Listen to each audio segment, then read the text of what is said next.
ஆவின் வரங்கள் என்ற தலைப்பிலே அதற்குள்ள நம்ம அந்த வரங்களை குறித்து பார்த்து வருகிறோம். இப்பொழுதும் பார்த்தீங்கன்னா 8வதாக பற்பல பாஷைகளை பேசுதலும் அந்த வரத்தை குறித்து தியானிப்போமாக. கர்த்தர் நம்மோடு கூட பேசுவாராக.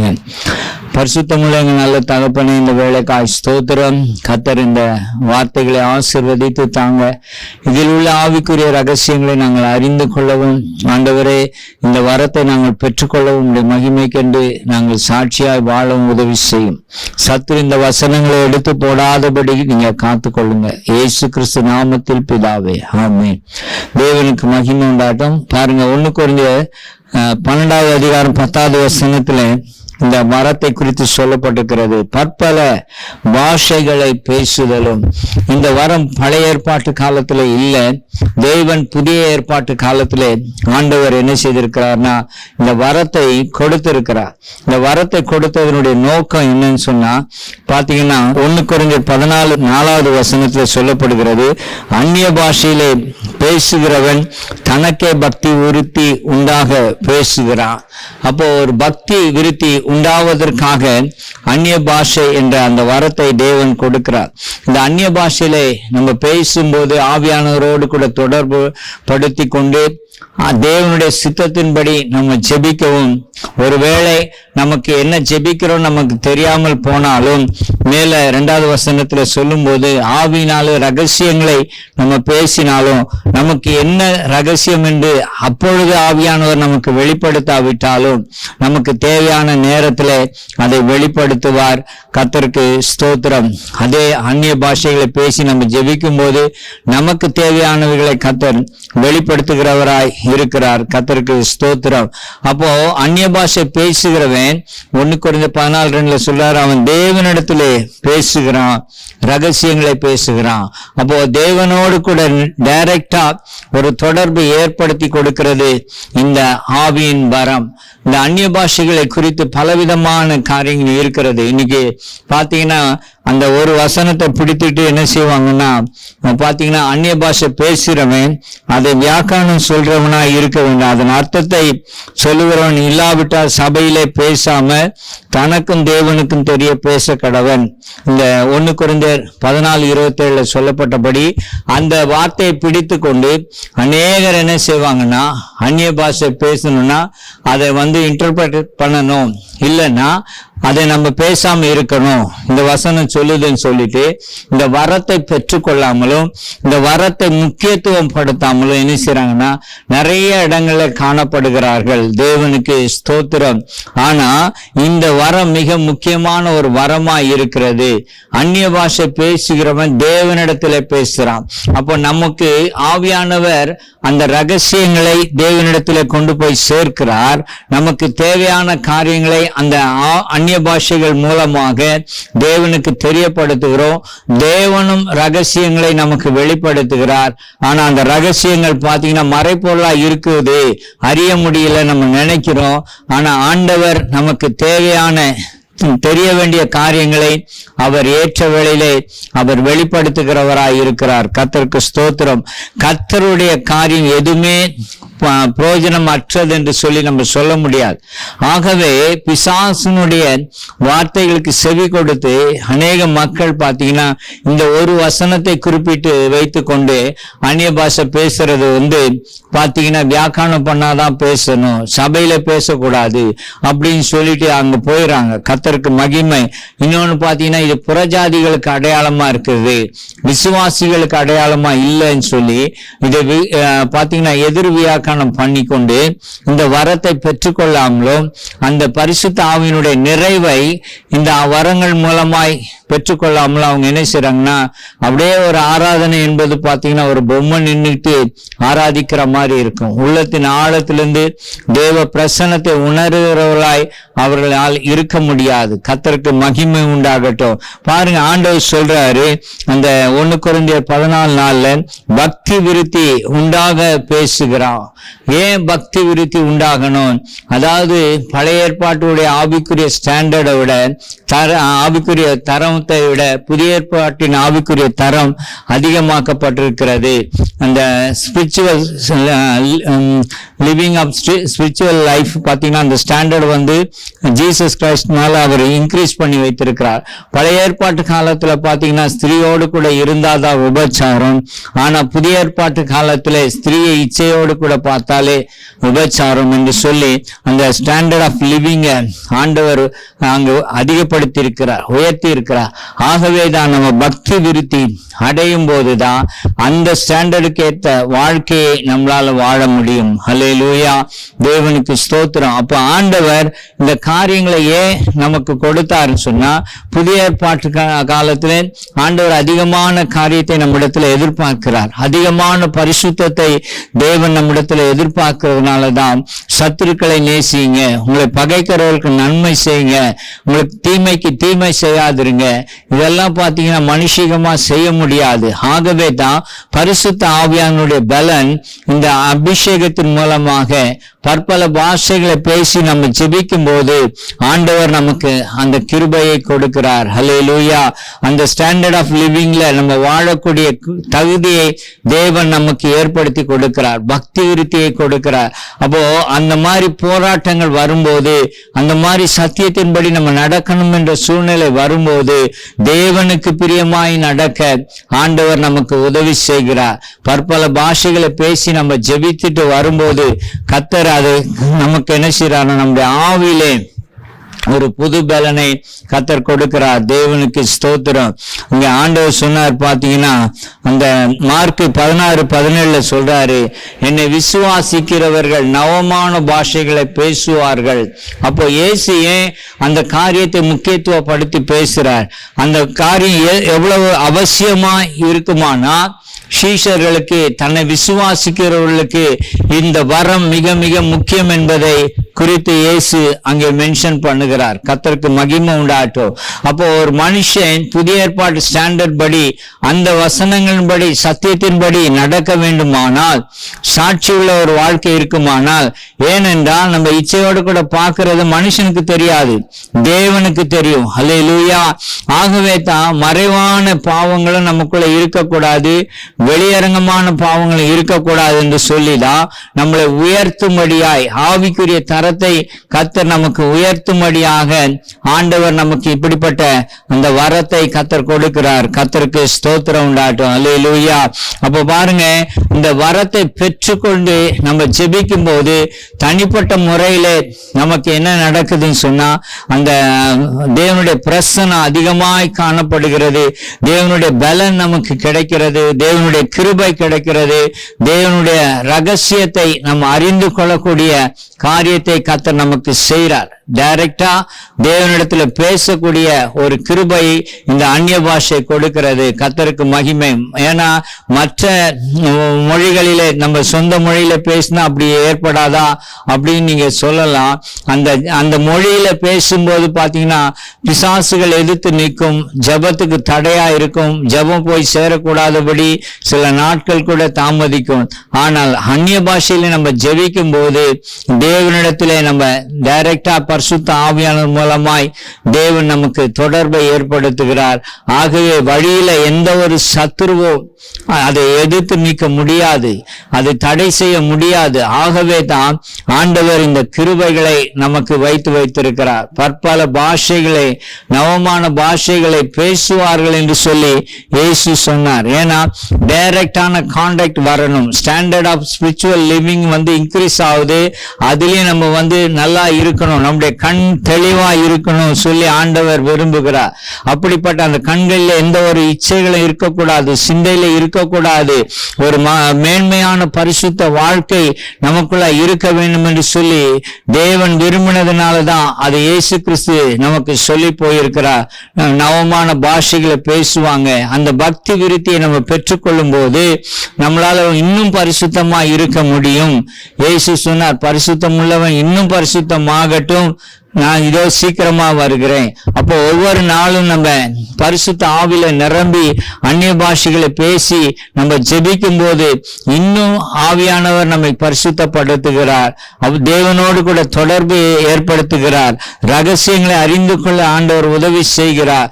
எந்தெந்த மண்டலங்கள் என்ன மாதிரி பிசாசுகள் கிரியை செய்கிறது, பிசாசனுடைய தந்திரங்கள் எப்படி செயல்படுகிறது என்பதெல்லாம் பரிசுத்த ஆவியானவர் வெளிப்படுத்துகிறார். கர்த்தருக்கு ஸ்தோத்திரம் உண்டாகட்டும். அப்படி நம்ம பெற்றுக்கொள்ளும் போது நம்ம சத்துருவை எதிர்த்து நின்று ஜெயம் பெற முடியும்.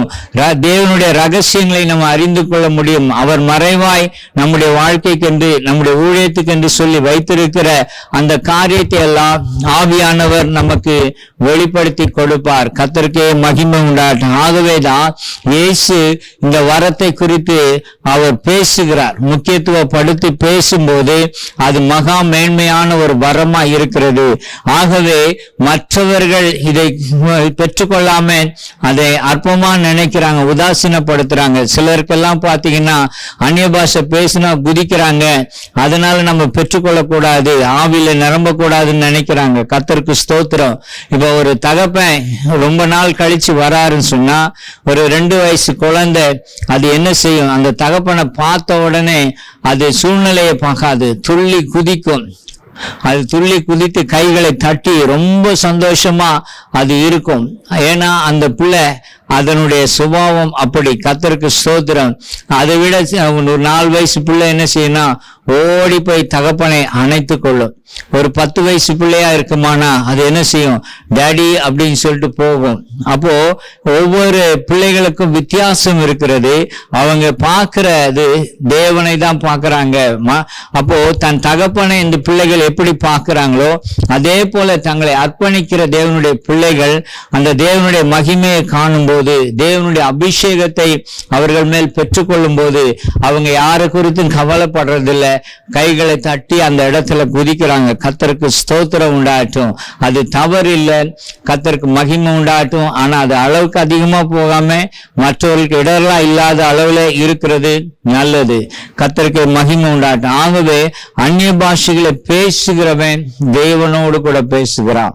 அப்போ டைரக்ட் கனெக்ஷனை ஆண்டவர் நமக்கு கொடுக்கிறாரு. அதனால இந்த அந்நிய பாஷை வரத்தை நம்ம பெற்றுக்கொண்டு ஆவியில நிரம்பி நம்ம ஜெபிக்கும் போது பிசாசுகள் இந்த ஜெபத்துக்கு தடை போட முடியாது. பரிசுத்த ஆவியானவருடைய வரம் இதில் செயல்படுகிறதுனால எந்த ஒரு சத்துருவும் எதிர்த்து நிற்க முடியாதபடி தேவனே அங்கே கிரியை செய்கிறார். கர்த்தருக்கு ஸ்தோத்திரம். தேவன் எதிர்பார்க்கிற அந்த பரிசுத்த வாழ்க்கை வாழ்வதற்கு, புதிய ஏற்பாட்டு அந்த ஸ்டாண்டர்ட் வாழ்வதற்கு இந்த அந்நிய பாஷை நமக்கு உதவி செய்யும். ஆகவே அந்நிய பாஷைகளை பேசுகிறதை நீங்க தடை செய்யாதீங்க, நீங்களும் பெற்றுக்கொள்ளும்படி முயற்சி செய்யுங்க. அடுத்ததாக இந்த அந்நிய பாஷை பேசுறது என்னமோ சொல்றாங்க, ஷபாரா பாலா பாரபா, அதுல ஒன்றும் இல்லை அப்படின்னு நினைக்கிறாங்க.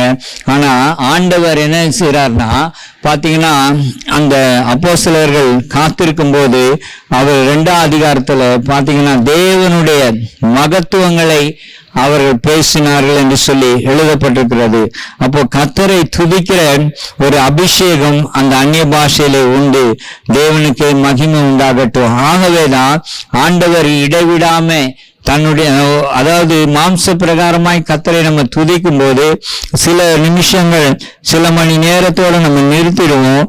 ஆனா அதே அந்நிய பாஷையில கர்த்தரை நம்ம துதிக்கும் போது பரிசுத்த ஆவியானவர் நம்மளை கொண்டு போகும்போது பாத்தீங்கன்னா நம்ம நிறுத்த முடியாது. அந்த அளவுக்கு அந்த பிரசன்ஸ், அந்த பிரைஸ், அந்த வர்ஷிப் பாத்தீங்கன்னா ரொம்ப அற்புதமா இருக்கும். அதை அனுபவிக்கிறவர்களுக்கு தான் அதனுடைய காரியத்தை தெரியும். பாருங்க, அப்போஸ்தலர் 2:11 சொல்றாரு, கிரேத்தரும் அரேபியரும் ஆகிய நாம் நம்முடைய பாஷைகளிலே இவர்கள் தேவனுடைய மகத்துவங்களை பேச கேட்கிறோமே என்றார்கள். அப்போ அந்நிய பாஷைகளை பேசுகிறவன் ரகசியம் பேசுகிறவன் மாத்திரம் இல்ல, கர்த்தரை துதிக்கிறவனுமா இருக்கிறான். தேவனுடைய மகத்துவங்களை, அவருடைய செயல்பாடுகளை, அவருடைய நற்காரியங்களை, நற்குணங்களை குறித்து அவன் அறிந்து கொண்டு உள்ளத்தின் ஆழத்திலிருந்து தன்னுடைய ஆவி, ஆத்மா, சரீரம் முழுக்க கர்த்தரை துதிக்கும்படியாக ஆண்டவர் அவனுக்கு கிருபை பாராட்டுகிறார். தேவனுக்கு ஸ்தோத்திரம் உண்டாகட்டும். ஆகவே நான் சத்துரு என்ன பண்றான்னா, இந்த ஒரு வசனத்தை வைத்து இப்படி பண்றான்னா, இந்த பாரு இந்த வசனம் இப்படி சொல்லுது, அந்நிய பாஷை பேசுறவன் அதை வியாக்கியானம் பண்ணணும், இல்லைன்னா பேசக்கூடாது, சபையில பேசக்கூடாது அப்படின்னு சொல்லிட்டு அவன் தனிமையா பேசணும்னு சொல்றார். கர்த்தருக்கு ஸ்தோத்திரம். அந்த வசனம் ஒரு குறிப்பிட்ட இடங்களை குறித்து சொல்லப்படுகிறது. சபையில அதிகமா பேசும்போது மற்றவர்கள் அதை குறித்து அறிந்து கொள்ள மாட்டாங்க. அதனால நீங்க பாத்தீங்கன்னா அதை வியாக்கியானம் பண்ண இருக்கும்போது நீங்க பேசுங்க, அது வெளிப்படும் போது மற்றவர்களுக்கு அது பிரயோஜனமா இருக்கும் தான் சொல்றாரே தவிர அந்நிய பாஷைகளை தடை பண்ணுங்கள் என்று சொல்லி பவுல் சொல்லவே இல்லை, அது பேசாதிருங்கள் என்று சொல்லவே இல்லை. அவர் கடைசி அந்த அதிகாரத்தை முடிக்கும் போது பாத்தீங்கன்னா அந்நிய பாஷை பேசுகிறதை தடை பண்ணாதிருங்கள் என்று சொல்லி எழுதியிருக்கிறார். ஹல்லேலூயா, கர்த்தருக்கு ஸ்தோத்திரம். எதுவும் பிரயோஜனம் உள்ளவைகளாய் சபையினுடைய வளர்ச்சிக்கு அது உதவக்கூடியதா இருக்க வேண்டும் என்று தான் பவுல் அப்படி எழுதினாரே தவிர மற்றபடி பாத்தீங்கன்னா ஸ்ட்ராங்கா அந்நிய பாஷை பேசக்கூடாது, வியாக்கியானம் இல்லாதவங்க அப்படின்னு சொல்ல. வியாக்கியானம் இருக்கிறவங்க பேசினா அது அதிக பிரயோஜனம் உள்ளதா இருக்கும். மற்றவர்களும் அவர்கள் என்ன சொல்றாங்க, தேவன் என்ன சொல்லுகிறார் என்பதை அறிந்து கொள்ள முடியும் என்பதற்காக அவர் அப்படி சொன்னாரே தவிர, நம்முடைய ஆவிக்குரிய வளர்ச்சிக்காக அவர் சொன்னாரே தவிர அந்நிய பாஷைகளை நீங்க பேசக்கூடாது பப்ளிக்ல அப்படின்னு அவர் சொல்ல கிடையாது. கர்த்தருக்கு ஸ்தோத்திரம். இப்படி எல்லாம் செய்தா சபைக்கு அது வளர்ச்சியை கொடுக்கும் என்று சொன்னார். பாருங்க, ஏன் ஆண்டவர் பாத்தீங்கன்னா அந்நிய பாஷை எங்க கொண்டு வைக்கிறார்னா, ரகசிய அறைகளிலே சீஷர்கள் யாருக்குமே தெரியாத மாதிரி பேசவே இல்லை.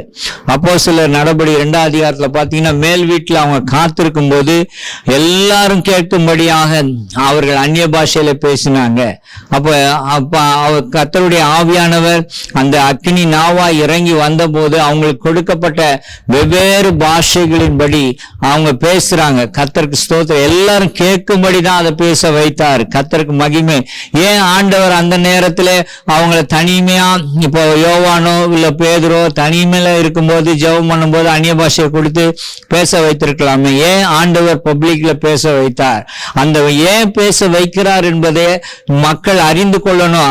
அந்த நாட்கள்ல அவர்கள் என்னென்ன பாஷைகள் எல்லாம் பேசினாங்களோ, யூதர்கள் தான், ஆனா அவங்க 11 கிட்டத்தட்ட 13 பாஷைகளை அங்க பேசுறாங்க. அந்த 13 பாஷைகளை பேசக்கூடிய ஜனங்க, யூத ஜனங்க அன்னைக்கு எருசலேம்ல வந்திருந்தாங்க. அவங்களுக்கு அதனுடைய அர்த்தம் தெரிகிறது. அவர்கள் சொல்றாங்க, தேவனுடைய மகத்துவங்களை பேசுறாங்க.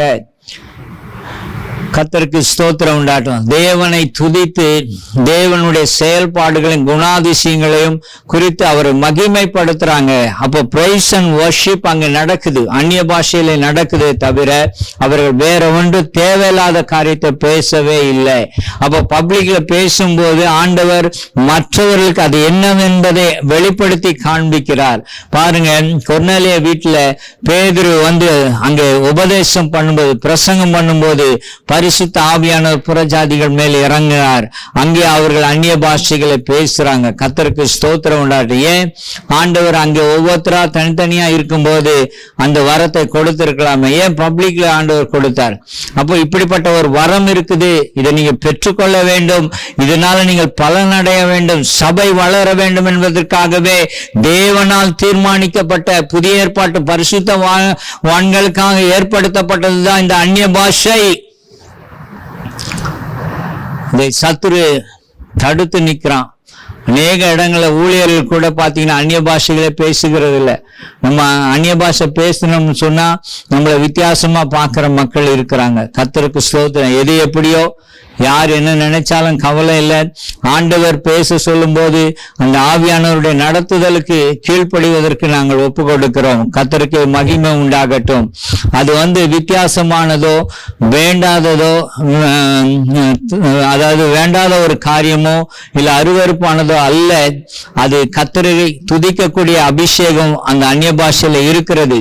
அந்த வரத்தின் மூலமாய் தேவனுடைய மகத்துவங்களை நம்ம சொல்லி கர்த்தரை ஆராதிக்க முடியும். கர்த்தரை ஆராதிக்கிறோம்னா நம்ம நல்ல ஆவியில நிரம்பி ஆராதிக்கிறது பிசாசுக்கு பிடிக்காது. ஆகவேதான் நீ அந்நிய பாஷை பேசாத, நோ யூஸ் அப்படின்னு சொல்றான். இன்டர்பிரேஷன் இல்லைன்னா நீ பேசாதன்னு சொல்றான். அப்போ பைபிள் நமக்கு என்ன இன்ஸ்ட்ரக்ஷன் கொடுக்குது? நீங்க அந்நிய பாஷையை கேட்கும் போதே இன்டர்பிரேஷன் வேணும்னு கேளுங்கன்னு சொல்லுது. ஆண்டவர் அந்த ஆலோசனை கொடுக்கிறார். நீ அந்நிய பாஷை மாத்திரம் பேசணும்னு நினைக்காதப்பா, அதை வியாக்கரணம் பண்ணணும்னு சொல்லி கேள். ஆலோசனை கொடுக்க தான் செய்யறார். கர்த்தருக்கு ஸ்தோத்திரம். பப்ளிக்ல பேசதான் செஞ்சாங்க. பாருங்க, அங்க வந்து அப்போஸ்தலர் இன்னொரு இடத்துல சொல்லப்படும் போது 19ஆவது அதிகாரத்துல சில தேவனுடைய பிள்ளைகளுக்காக அங்க கைகளை வைத்து அங்கே ஜெபிக்கிறார். அங்க பாத்தீங்கன்னா, நீங்க விசுவாசிகள் ஆன போது பரிசுத்த ஆவியை பெற்றீர்களா என்று சொல்லி கேட்டார்கள். அப்ப கேட்கும் போது அந்த பரிசுத்த ஆவின் அபிஷேகம் என்ன என்பது உங்களுக்கு தெரியல அப்படின்னு சொல்லி அந்த சபையார் சொல்றாங்க. 19ஆம் அதிகாரம் 2வது வசனம் அப்போஸ்தலர் நடவடிக்கைகள். அப்ப பாருங்க, பவுல் என்ன சொல்றாருன்னா, அங்க அவர் மேல கைகளை வைத்து ஜெபிக்கிறார். 6வது வசனத்துல, அல்லாமலும் பவுல் அவர்கள் மேல் கைகளை வைத்து பரிசுத்த ஆவி அவர் வைத்த போது பரிசுத்த ஆவி அவர்கள் மேல் வந்தார். வந்ததுக்கு என்ன அடையாளம் அங்க காண்பிக்கிறார்னா, அப்பொழுது அவர்கள் அந்நிய பாஷைகளை பேசி, பாருங்க, பப்ளிக்கா ஆண்டவர் அங்க பேச வைக்கிறார். அந்நிய பாஷைகளை பேசி தீர்க்க தரிசனம் சொன்னார்கள். கர்த்தருக்கு மகிமை உண்டாட்டும். அப்போ ஆண்டவர் நமக்கு இந்த காரியத்தை கொடுக்கிறதுக்கு மகா மேன்மையான ஒரு நோக்கம் உண்டு. அந்த நோக்கத்தின்படி நம்ம செய்யும் போது நம்முடைய வாழ்க்கையிலும் பக்தி விருத்தி அடைவோம். ஆவிக்குரிய வளர்ச்சி நமக்குள்ள வரும். பரிசுத்தத்தின் மேல் பரிசுத்தத்தை நம்ம அடைவோம். மற்றவர்களுக்கு அது கர்த்தரை துதிக்கிற ஒரு அபிஷேகம் நமக்குள்ள பெருகும். மற்றவர்களுக்கும் அது ரகசியங்களை வெளிப்படுத்தும் போது, வியாக்கியானம் பண்ணும் போது அதன் மூலமாய் பிரயோஜனமாய் இருக்கும். தேவனுடைய நாமம் மகிமைப்படும். தேவனுடைய ராஜ்யம் கட்டப்படும். அப்போ அந்த அந்நிய பாஷை பெற்றுக்கொண்டார்கள். அப்போஸ்தலர்கள் அதை முக்கியத்துவப்படுத்தினாங்க. பாருங்க, பேதுருவும் அதை முக்கியத்துவப்படுத்தினார். அது அவர் தடுக்கல. அவருடைய பிரசங்கத்தின் போது அங்க கொர்நேலிய வீட்டுல இருந்த புறஜாதியார்கள் அப்போதான் கேட்கிறாங்க, வசனத்தையே கேட்கிறாங்க. அந்த ரட்சிப்பின் வசனத்தை அவர்கள் கேட்ட போது பாத்தீங்கன்னா, அவங்க மேல பரிசுத்த ஆவியானவர் வருகிறார். வரும்போது அவர்கள் அந்நிய பாஷை பேசுறாங்க. அப்போ அவங்களா பேசல. சிலர் நினைக்கிறது என்னன்னா, மற்றவங்களை பார்த்து இவங்க அப்படியே பேசுறாங்க, அதனால இது ஏமாற்று வேலைலாம் சிலர் வியாக்கியானம் பண்றது உண்டு. ஆனா அந்த ரட்சிக்கப்படாத விசுவாசிக்கு என்ன தெரியும்? ஒண்ணுமே தெரியாது. அப்பதான் வசனத்தையே கேட்கிறாங்க.